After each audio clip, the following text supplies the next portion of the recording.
নবাবগঞ্জ দিনাজপুর জেলাধীন বাংলাদেশের প্রাচীনতম একটি থানা। ১৭৯৩ সালে নবাবগঞ্জ অবিভক্ত দিনাজপুর জেলার থানা হিসেবে প্রতিষ্ঠিত হয়। এত প্রাচীন থানা হওয়া সত্ত্বেও এখনও নবাবগঞ্জ পৌরসভার আওতামুক্ত।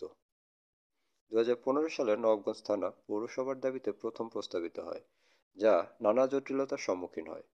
২০২০ সালে তা বাস্তবায়নের দাবিতে স্থানীয় জনগণ একত্রিত হন এবং এরই আঙ্গিকে ২১শে ডিসেম্বর ২০২০ স্থানীয় সংসদ সদস্য দিনাজপুর-৬ জনাব শিবলী সাদিক এর আয়োজনে একটি আলোচনা সভা এমপি সাহেবের আগমন, শুভেচ্ছায় স্বাগতম। এমপি সাহেবের আগমন, শুভেচ্ছায় স্বাগতম। এমপি সাহেবের আগমন, শুভেচ্ছায় স্বাগতম। যাতে সকল দলের এবং সর্বস্তরের জনগণ সমবেত হন।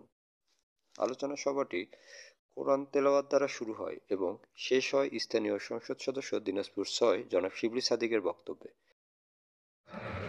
আমাদের এই পৌরসভার কার্যক্রমটাকে এখনই শুরু করা উচিত সেইভাবে, কারণ এর আগে পৌরসভাগুলোকে নিরুৎসাহিত করা হয়েছে সেখানকার রাজস্ব না থাকার। এর মাঝে স্থানীয় বিশিষ্ট ব্যক্তিবর্গ বক্তব্য রাখেন।